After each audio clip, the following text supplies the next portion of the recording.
ইতিহাসের ক্ষেত্রে অনেক রাজনীতিকরণ হয়েছে। ইতিহাসের কিছু অংশকে মাইনাস করার চেষ্টা করা হয়েছে। খোঁজ নেন কতজন মানুষ বা আমাদের এখানে যারা আছেন আমরা কতজন জাদুঘরে যাওয়ার প্রয়োজন বোধ করি, কারণ ওখানে ওখানে যাওয়াটা যে জরুরি, ওখানে গেলে যে আমি কিছু জিনিস জানতে পারবো এবং এটা যে একবার গেলেই আমার কাজ শেষ হয়ে যাবে না, এটা যে প্রতিনিয়ত কী বলে একটা নবায়ন চলতে থাকবে এবং যার ফলে আমি প্রায় যেতে উৎসাহ বোধ করবো, এই জিনিসগুলো আসলে আমাদের জাদুঘরের ক্ষেত্রে কখনো হয়নি আনফর্চুনেটলি। আমি জয়েন করার পরে জাদুঘরটা আমাদের প্রায়োরিটির মধ্যে ছিল, কিন্তু আমরা আমাদের 7 প্রায়োরিটি প্রজেক্টে হয়তো নাম দেখেননি, কারণ এটার নিয়ে আমরা মানে ভেতরে কাজ করছিলাম যে কি করে আমরা এটাকে একটা শেপে আনতে পারি। তো আমরা প্রথম যে জায়গাটা আইডেন্টিফাই করলাম সেটা হচ্ছে যে এই যে জাদুঘরগুলোকে আমরা আধুনিকায়ন করব, মডার্নাইজেশন হবে, শুধু জাতীয় জাদুঘর না, এর অধীনে আরও অনেকগুলো জাদুঘর আছে। এই কাজে নেতৃত্ব দিবে কে? আমাদেরকে আগে লিডার খুঁজে বের করতে হবে যে কে এটা নেতৃত্ব দিবে। আমি তো এটা এক্সপার্ট না বা আমার এটা কাজও না। তখন আমরা খোঁজার চেষ্টা করেছি যে কাকে আমরা পেলে পরে উনি এই আধুনিক মিউজিয়াম সারা দুনিয়াতে কিভাবে পরিচালিত হচ্ছে এবং আমাদের এখানে যা আছে সেটাকে আমরা মডার্নাইজ করতে হলে কি কি লাগবে, কি কি করলে পরে এটা এখনকার সময়ের সঙ্গে প্রাসঙ্গিক হবে। মানে যেমন আমরা আপনাদেরও সবাই নিশ্চয়ই কাজিনরা যখন এমনকি ব্যাংকক বা আশেপাশের কোনো দেশেও যায়, দেখবেন যে ওদের মিউজিয়ামে আগে যায়। আমাদের এখানেও এই অভ্যাসটা কী করে চালু করানো যায়, কি কি মডার্নাইজেশনের জায়গায় আমরা পিছিয়ে আছি, এই জিনিসগুলো নিয়ে কাজ করবার জন্য আমাদের একজন লিডার প্রয়োজন ছিল।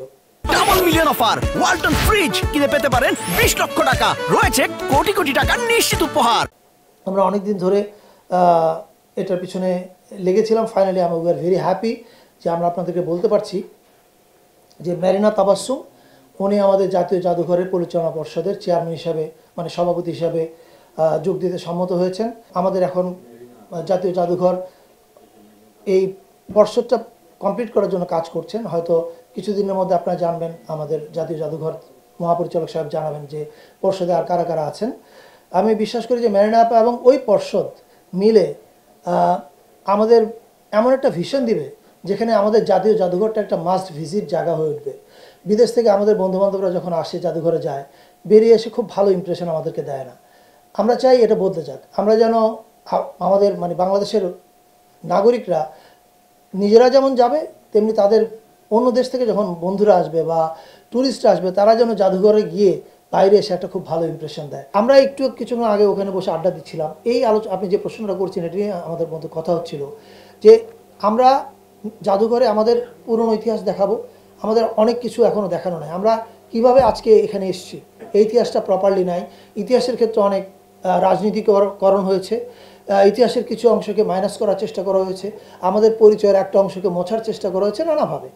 এইগুলো আমার মনে হয় না নতুন এই মেরিনা আপাদের নেতৃত্বাধীন যে পরিষদ বা পর্ষদ, তারা এগুলো করবে বলে আমার মনে হয় না। তারা এগুলো বরং মিটিগেট করার চেষ্টা করবে। আর এই জুলাই অভ্যুত্থানের ব্যাপারটা জাদুঘরে ঢুকবে কিনা, নিশ্চিতভাবে ঢুকবে। একটা তো জানেন যে আপনারা গণভবনকে জুলাই জাদুঘর করা হচ্ছে, সেটা নিয়ে একটা কমিটি করা হচ্ছে, সামনে একটা কাজ শুরু হবে, ওইটা স্পেসিফিক্যালি জুলাইয়ের জন্য। কিন্তু আমি মনে করি আমাদের ন্যাশনাল মিউজিয়াম এবং আর্কাইভেও জুলাইয়ের অনেকগুলো জিনিস থাকা উচিত। যেমন আনাস যে চলে গেল চিঠিটা লিখে, আনাসের চিঠি তো আর্কাইভ এবং জাদুঘর দুজনেই বলতে পারে এটা আমাদের এখানে থাকতে পারে। There can be a July corner. আমি নিশ্চিত এগুলো নিয়ে ওনারা কাজ করবে।